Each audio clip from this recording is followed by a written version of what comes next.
I call to order the Tuesday, August 6th meeting of the Union County Board of Education. All members are here. Next up is Pledge of Allegiance. Reverend Benson.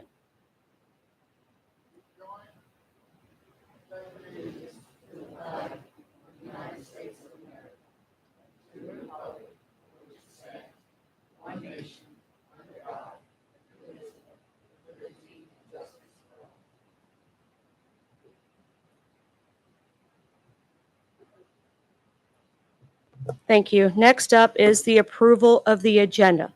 So moved. Second. All in favor? Aye. Aye. 9-0. Thank you. Next up is public comments. Where's my list? Okay. At every regular meeting of the board, up to 60 minutes have been allotted for public comments. The board will not respond to public comments. However, a member may ask that the chair obtain clarification. Residents, parents, students, and employees of the district will receive priority on the list of speakers. If a speaker is not present when his or her name is called, the opportunity to speak will be considered waived. Only persons signed up may speak. Speakers may not give their time to another person or have someone speak on their behalf. Speakers may address the board for a maximum of 3 minutes. The board will not hear an open session, complaints about the performance of school personnel issues, confidential student issues. Should a speaker wish to seek information or share items that may not be shared during public comments, members of UCPS cabinet staff are available to address your concern or provide information. Cabinet staff members are seated at the table to my left. Okay. Mr. Hansley? That's it. Good evening, board members, Dr. Evening. Houlihan. My name is Archie Hansley. I'm actually president of Union County branch of the NAACP. I come before you this evening, quite honestly, a little disgusted at best. I stood before you guys about 7 months ago in regarding complaints from the 4 sectors of this county. And those complaints regarding everything from student issues to staff issues, law enforcement, SROs, things of that nature.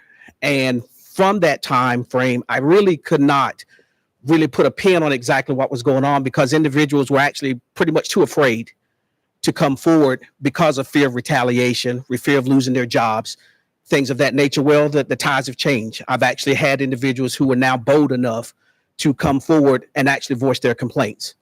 And with that, I'm going to stay general. I know you do not respond to individual complaints, but we, as a school system, it's very good when we can sit here and we can talk about accomplishments that we've made, accomplishments that we're making. But I would also like to ask you, who are those accomplishments really for? Who are those accomplishments really benefiting? Are they really benefiting certain sectors of the community, i.e. people of color?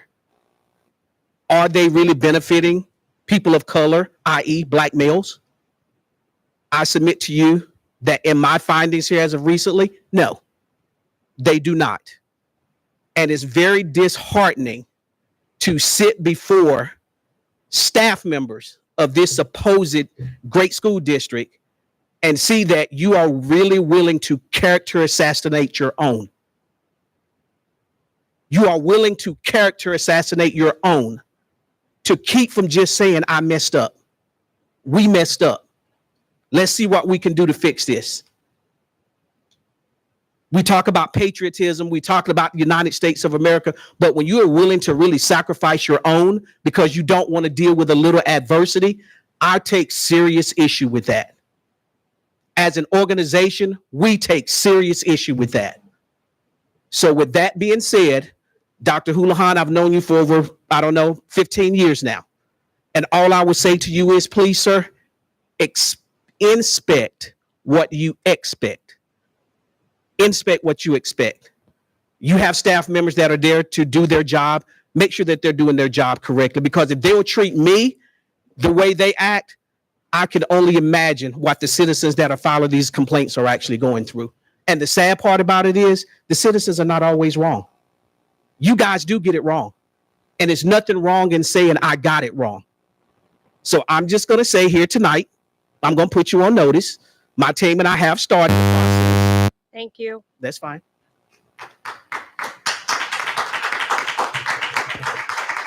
Next up is Sarah Jewell.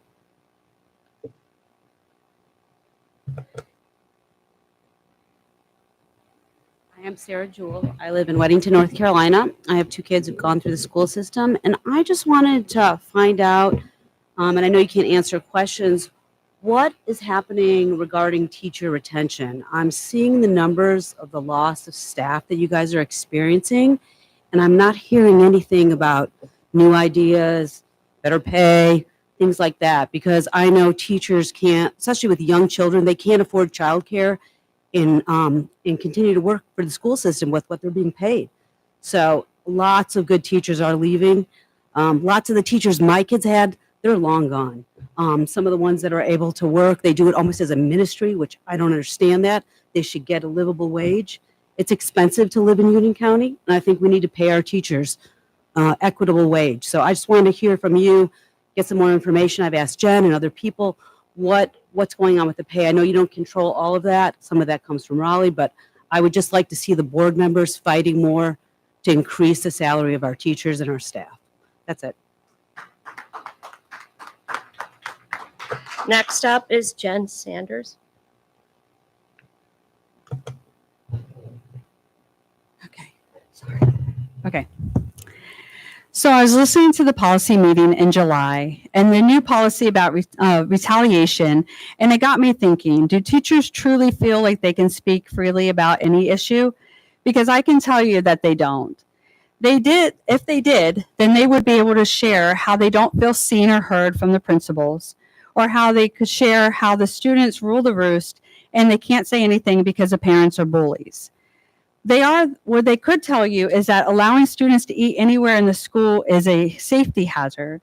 And if they truly felt they wouldn't be called out, they would tell you that they can't continue to work the hours that they do for the pay that they're given in this economy. So instead, they're getting a second job or they leave the profession altogether. So let's talk about public education for a minute. As we all know, the U.S. Department of Education is sort of like guardrails for all 50 states. There's lots of things that are covered. For example, Civil Rights, Disabilities Act, race and orientation, higher education, funding for Title I schools, Pell Grants, et cetera, et cetera. One thing that I like to mention when it comes to the importance of federal government in education is special needs, because I am very much aware of the laws because of my child. If you have a 504 or an IEP, and you move from one state to another, you pretty much have the same services no matter where you go because of the federal guidelines.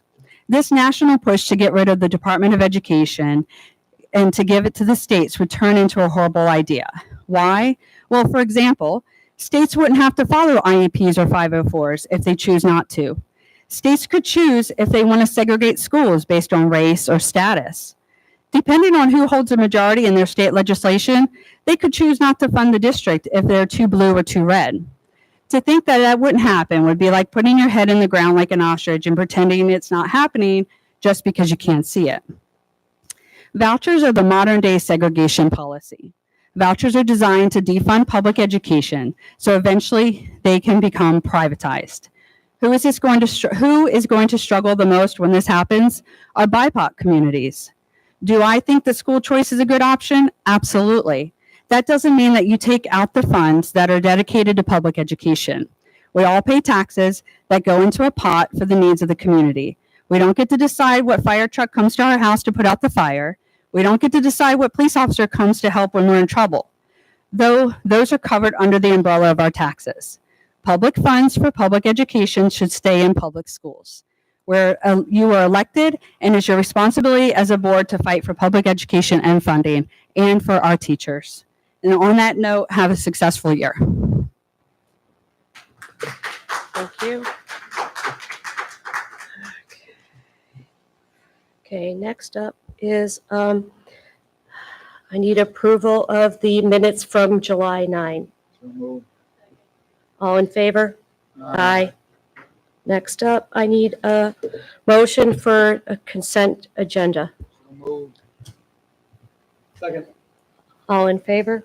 Aye. 9. Okay, next up is the superintendent's report. Thank you, Madam Chair. Good evening, Board. Good evening. I want to congratulate our students and staff at Wolf School and the Union County Early College who are already back in school and off to a phenomenal start. Wolf School started on July 16th and our Early College started on August the 1st. Big shout out to our principals, teachers, administrators, and support staff who have done an exceptional job working hard to make sure our kids have had a great experience on their first day in weeks. And I also want to thank our facilities teams for helping make our schools shine. One important note, Union County Early College was recently remodeled. If you have not visited that campus, I would encourage you to go check it out. It almost looks like a brand new school, and it's a thriving, innovative environment for our kids who attend there. On that note, I do want the staff there and the staff in the district to obviously know we are monitoring weather conditions for the end of this week. And please stay tuned if we have any possible changes to schedule that will be coming later on, possibly tomorrow. We had another successful summer with our UCPS mobile book bus. The bus visited 40 stops and staff distributed close to 10,000 books to our students. Our transportation staff did an amazing job, and I want to thank them and our employees who worked the bus. I also want to thank our longtime partner, Promising Pages, for assisting on book donations. Our book bus will be on pause pretty soon to get some rest, but it will be back next summer. Last week, we welcomed 21 international teachers to Team UCPS. Many employees gathered at Church Street to welcome them as they got off their bus. It was an absolutely amazing time embracing our new teachers. I want to thank Jessica Gardner and the Union County Ed Foundation for their help in organizing a great welcome reception, and for our partners at Participate for their ongoing support. We have a new initiative coming up this Saturday called the Getting You Ready. It's called our Family Fun Fest. Will take place this Saturday at Monroe Middle School from 10 a.m. to 1 p.m. All of our Title I schools will have a table, and the event will feature free community resources, face painting, food trucks, the book bus, free school supplies, and much, much more. So I would encourage all of us to go and support that initiative. We have many partners coming to support our students that are mostly in our Title I schools. And finally, we are about 2.5 weeks away from the first day of traditional schools. I can tell you our principals, administrators, our staff have done a lot of planning and work this summer to really get ready and welcome back more than 41,000 children to our campuses. Parents, please check our main website on the Back to School page and follow us and your school on social media for updates. We encourage everyone to attend their open houses coming up and make sure your family is ready for the start of the school year. And I want to say to all of Team UCPS, I hope you have a great 2024-25 school year. Board members, that concludes my report. Thank you. Thank you. Next up is UCPS Safety and Security Update. Mr. McGraw. Thank you, Ms. Heintel. Good evening. Good evening. Good evening. First of all, I want to say thank you to each board member and to Dr. Houlihan for your commitment to safety and security in Union County schools. You truly make safety a priority in our schools for our students, our staff, and our visitors to our schools. I'm going to give you a few items that we're going to be seeing in our schools this upcoming school year. So the first thing, during the school day, over the last 3 years, we have worked on a phased-in approach to have SROs in all of our schools, a 1-to-1 ratio. The Union County Board of Commissioners approved funding for 5 additional SROs during the fiscal 24-25 year. Over the course of this school year, you will see an SRO added to 5 schools, and we will have SROs in all of our schools during this school year.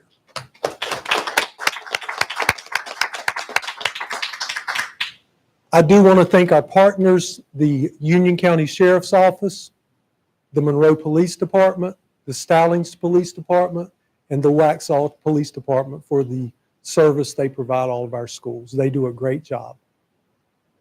Next thing I want to highlight is the security assessments. Over the last 5 years, we've worked with our law enforcement partners to complete security assessments at every one of our schools every single school year. That helps us to recognize the vulnerabilities that our schools may have on the physical side of safety, as well as what our employees are doing and what our students are doing. It also highlights the good things we're doing in our schools. We use those things and we bring those back to our leaders, our principals, and we talk with them about security assessments and good and bad things that we're doing, and we're able to correct those areas where we need to improve. One thing that you're going to see this school year, we have had a visitor management platform in place at every school. We're going to be updating that this year to the Verkada visitor management platform. It's a real nice system. It has an iPad. It's on a little console. Mr. Parker and I have worked with our schools and Verkada, and you're going to see a real nice system for visitor management at our schools. So you'll see that at all of our schools and several of our facilities. I also want to update the board and the public on our extracurricular safety and security at our events. So if you remember last year, in response to things that were happening nationwide as well as locally, we implemented 3 new protocols. The first was only clear bags, which really is kind of like a change purse. You can bring a 4.5 by 6.5 inch small clear bag in the games. Remember, if you have a medical or a diaper bag, you can bring those, but they are subject to search. The next thing, elementary and middle school students are required to be accompanied by an adult when they attend the game. And the third thing we implemented last year, all ticket sales at events either end at the beginning of halftime or they end at the midpoint of an event if you don't have a true halftime. The last thing is something I want to highlight for this upcoming school year. We did receive a grant for open gate body scanners. After consulting with law enforcement, we are going to begin using body scanners at events this school year, and we will begin at home varsity football games across our county. We do believe this is the next step in safety and security at Union County extracurricular events. This is the new protocol sheet that we have. This will be posted at the entrances to our stadiums, as well as entrances to gymnasium areas. Mr. Moore and the facilities team, we're working on making larger signs where we'll be able to post these and the public will be able to see these before they enter our events. That is my update for safety and security. Again, thank you to each one of you and Dr. Houlihan for your commitment to safety and security and making it a priority in Union County Public Schools. Thank you. Thank you. Any questions, board members? I do. You do? Jared, doesn't the Sheriff's Department do active shooter training in our schools each summer? And have they already had this summer's training, and where did they have it? So different agencies do it in different schools. I know Waxhaw PD has done it this year, Mr. Sides. Captain Allen is here. I'm not sure if you all got to do it at a school this year. I know last year, every deputy went through Forest Hills High School, and they have kind of different phases that they do that. But I know this year, Waxhaw PD did both Kensington and Waxhaw Elementary. But the sheriff's office actually run everybody through training last school year at Forest Hills High School. But that is something that they review annually. The body scanners are the full, So not the wands. No, not the wands. We'll be using their 2 like kind of tubes. They're open gate. You see those at a lot of different events. I know somebody sent me a picture of an Atlanta Braves game. They're using open gate. They're 2 tubes. You walk through and they hit on large metal objects. They are not hand wands. You walk through those. Those will be at all the like the high schools or wherever the actual football games or baseball. That's right. Just what is it? Just football games or We're going to baseball? use it at home varsity Home football var- games initially, and then we'll consult law enforcement and our administrators on where else they may be needed. And how are those being provided, or how is that being like paid for? We received a grant through the state, Okay, thank you. I'm sorry. and we were able to purchase 10 of those, one for every high school. Perfect. Thank you. Jared, who's going to administer the scans? How's that? And has So- training happened for that? Yes, we've already done training with all of our school staff and our athletic staff.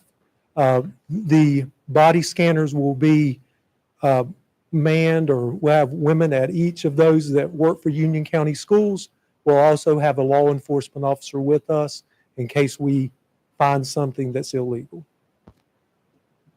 And I'm actually very happy to hear that there will be an SRO at every school K through 12, correct? Is that right? Yes, ma'am. That's During the school year, you'll perfect. see that happen. No, that's absolutely awesome. I'm very Yes, ma'am. happy. We I are didn't know too. that. So I'm glad to hear. Our SROs do a great job of establishing relationships with our students and being a resource to our staff. They do Yes, very such a good grateful job. for our SROs. Thank you Yes, very ma'am. much. Thank you, Ms. Green. I have a question. The clear bags, the information that you presented tonight, how are we getting that out to the community is the first question. Our communications department will be sending it to all of our administrators. We'll also be posting it to social media. So we'll be able to share it on school sites as well. So if an individual comes to a game and for whatever reason, they don't know about the information or they didn't hear about the clear bags, will bags be given to them or they'll be turned away? They'll have to take it back to their car, Okay. Reverend Kirkpatrick. Okay. They just would not be able to bring, if it's not a clear bag meeting the size, it's not a medical bag or a diaper bag, Gotcha. then they would just have to take it back to their car. Okay. And my last question, excuse me, counselors and therapists, that falls under your umbrella It of does. supervision? It is a student support function. Yes, sir. So I'm glad to hear about the SROs providing that level of safety as they have already done. And this question is going to the partnerships that we're looking to continue to develop as far as the safety and with teachers and with students. How is the representation of counselors, therapists, and psychologists within the school? And I ask that because we want to make sure we're appreciative of the SROs being there, but making sure that therapists and counselors are there in the school to help those students to potentially deviate from those negative behaviors so that the SRO will not have to take actions or what have you. How do SROs and counselors and therapists have weekly meetings and conversations about students and things of that nature, so that, because we want everybody to be safe throughout the school year, but we want them to be safe first in the mind so they won't feel like they need to use their hands and any other alternatives and what have you. So do they have those weekly meetings and things like that? Yes. We have student support teams Yes, at sir. each school. That also includes an administrator. They have meetings weekly to talk about student needs and to address those needs. So Perfect. we do have student support teams at each school. Okay, awesome. Thank you, sir. Hello. Hello, sir. So a couple things. One, on the SROs, I just want to give a little plug. Like, attending high school graduations this year, it was amazing to see probably a third to a half of the students like embracing the SRO as they walk off the Yes. stage. It's not just the safety that, yeah, and it's not just the safety that, like, they truly build just an incredible relationship with most of the students at the school. It was just such a pleasure to see that happening. So I do want to thank everybody for that. Thank you. And then a topic was brought up about active shooter training.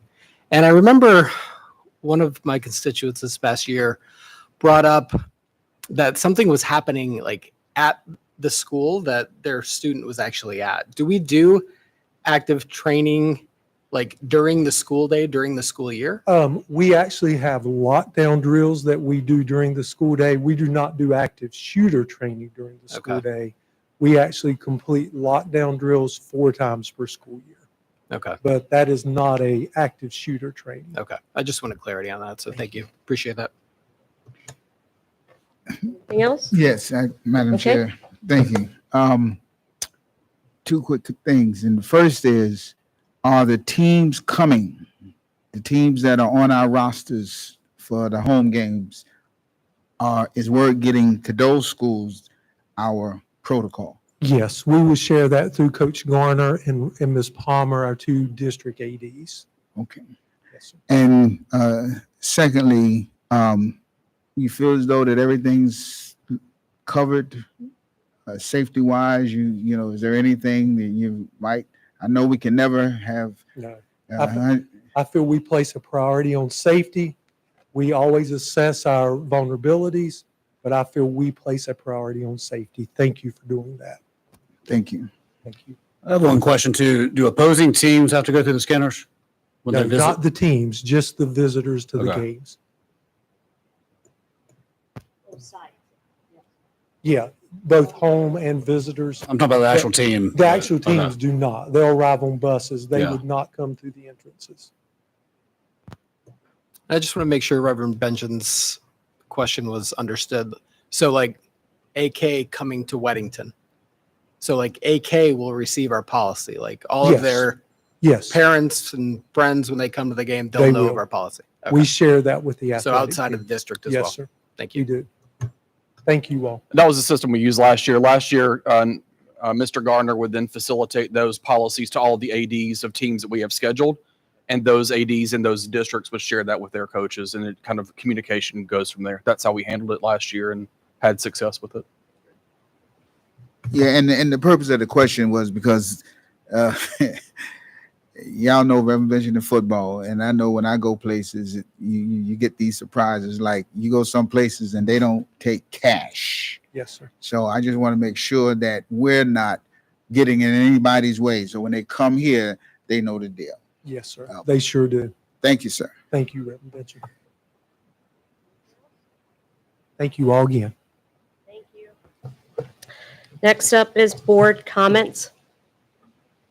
Yes, Madam Chair.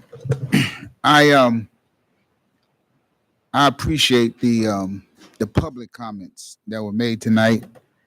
And once again, I want to, because I've heard that, and it really, and I want to share this with those that are watching at home, those that will watch it later. If you're a member of Team UCPS and you feel as though that your issues, your concerns are not cared for, the first question I have is, who have you told within UCPS? If you are a UCPS team member and you have shared concerns with your supervisor, your principal, your director, your staff head, and you've done that to the point where you have feel as though that you have not received help, you go to the next level. You don't stop. You don't stop until you get to this man right over here called the Superintendent of Union County Public Schools. And if you go to him, you still have another level. You have this board. And so it doesn't help us if we don't know. So I appreciate the comments coming today about folks having concerns, because if they're saying that those claims exist, I'm not going to say if, we want to help you. He wants to help you. Those senior staff want to help you. Black, white, red, pink, yellow. There is help there for you. So I'm asking once again, go to your superiors, go to your teachers, go to your principals. You don't stop until what you have a need of is taken care of and or addressed. And everyone that takes that, they have been helped. And if you find out that there's something that this school system can't do for you, we understand that. We're not blind. But we can't help when we don't know.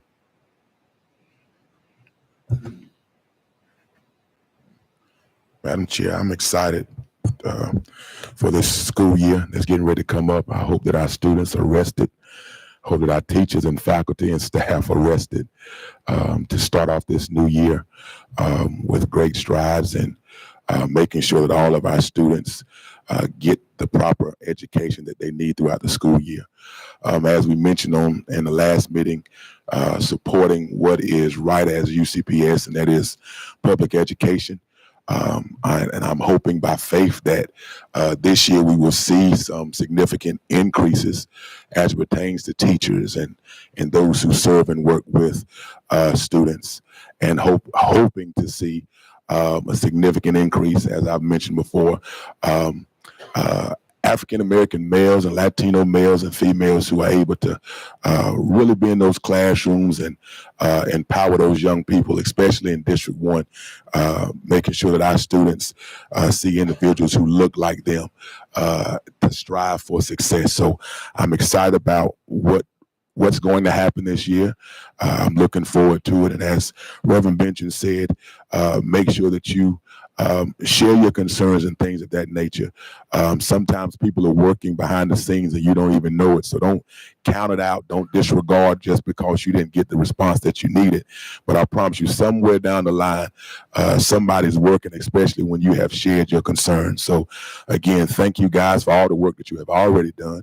And I thank you in advance for all the work that you're going to do for a successful 24-25 school year this year. Yeah, and I just want to say good luck to everyone in the next school year coming up here. I know I'm excited. I know my daughter's not, but she'll have to deal with it. But just hope everyone has a successful year, teachers, staff, and our students and everything. And thank you to our staff and everyone for continuing to work throughout the summer. And yeah, I hope everyone had a good summer. Thanks. Okay, next is announcements. Policy Committee on August 20th at 8 o'clock via Zoom. Facilities is August 28th at 9 a.m. and then curriculum is at 10 a.m. on August 28th, both via Zoom. The Strategic Planning, Information Technology, and Transportation Committee meeting is scheduled to meet August 28th at 8 a.m. and that's via Zoom if needed.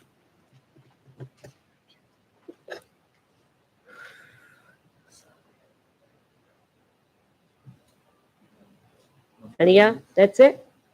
Okay. So I need a Motion to adjourn? So move. all in favor? Aye.